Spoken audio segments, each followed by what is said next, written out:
Hey everybody, this is Stormland. Thanks for joining me on another one of Chris's beer reviews. Today I'm going to be drinking it's either a double or a triple fermented beer. I'm going to be drinking it out of a chalice glass because that is appropriate for this type of beer. It is from the Schloss Eggenberg brewery. It's a Doppelbock Dunkel. That definitely means that it's a dark something or other.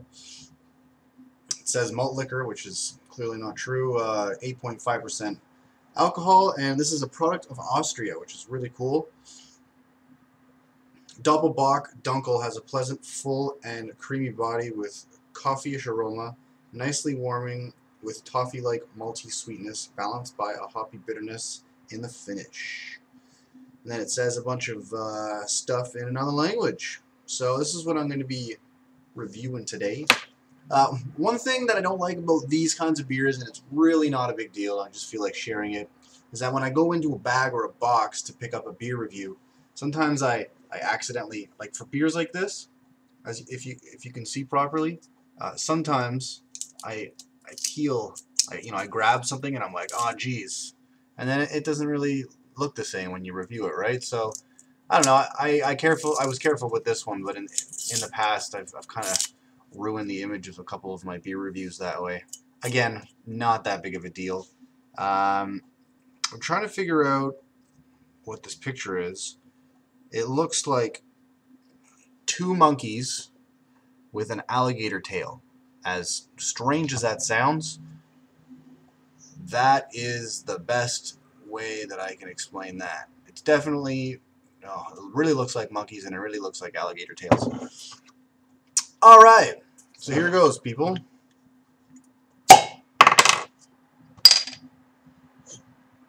Smells like a double or triple fermented brew.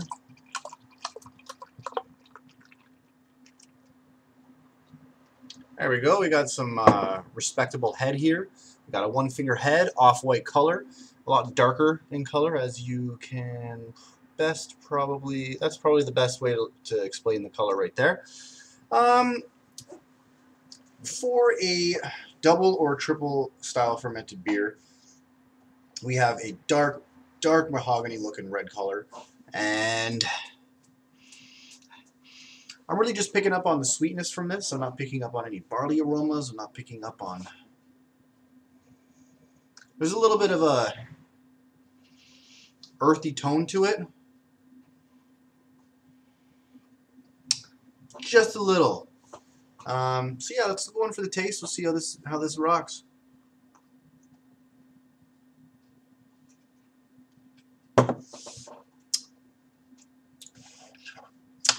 That's darn tootin' good. Some of the biggest problems that I have with double or triple or quadruple fermented beers is they're either too sweet or they have too much carbonation. And this beer just so happens to have a wonderfully well balanced combination of all of the above. Certainly not too overcarbonated.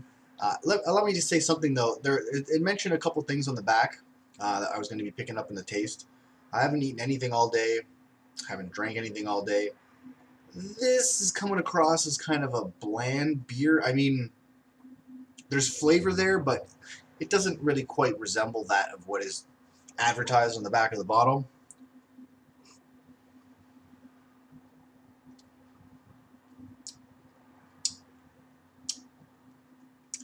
You really do pick up on the 8.5% ABV. I'm going to say right now that it tastes exactly like an 8.5% ABV. Maybe even a... No, I couldn't even say a 9.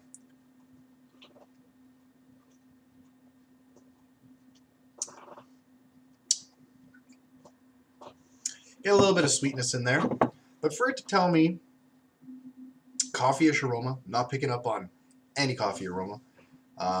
Toffee-like malty sweetness. I guess maybe that's what I'm getting from the sweetness, except I'm not really picking up on much toffee. And it says a hoppy bitterness finish, which is true, because if you look at any double, triple, quadruple fermented ale, you're always going to be getting that bitter aftertaste.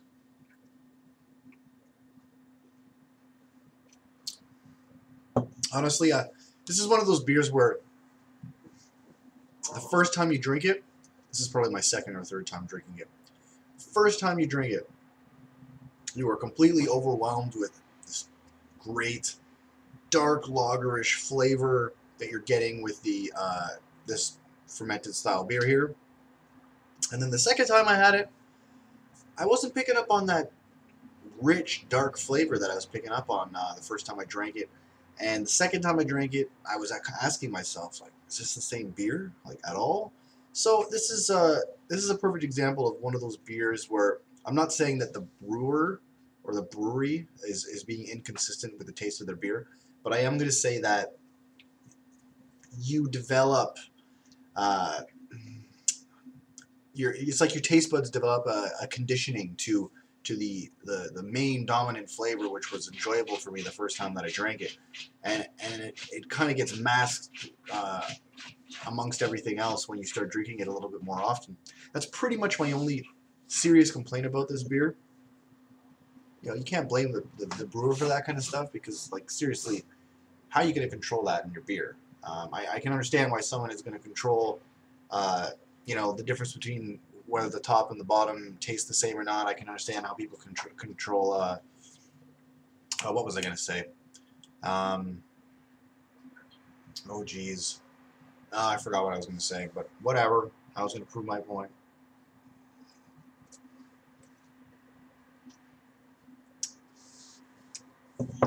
Like, I can almost guarantee you that this brewer tried their first beer and they were like, magnifique, signora, and then they just mass produced it right away.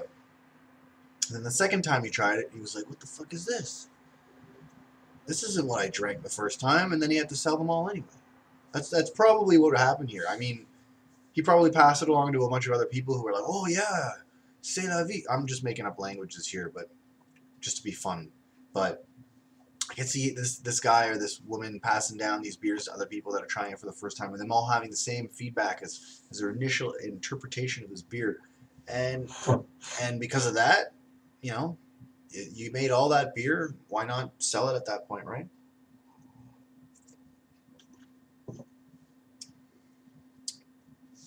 You know, in this beer, right down to the bottom, I just really taste the bitterness and I taste the alcohol. It's funny because I'm tasting the alcohol, but it's not like boozy alcohol. It's something. It's connected with the bitterness of this beer, which is really, really difficult to explain. It's really complex brew. Honestly, you know, for a 330 milliliter bottle at 8.5% ABV, there really isn't too much to it. Yabba dabba doo! Excuse me. So that's it, people. I'm going to give this like 6 out of 10. It's not your average beer, but it's clearly, you know, it's above your average beer. And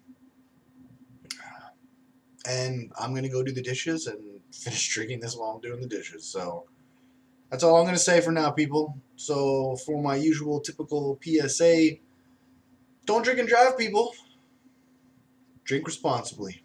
Cheers.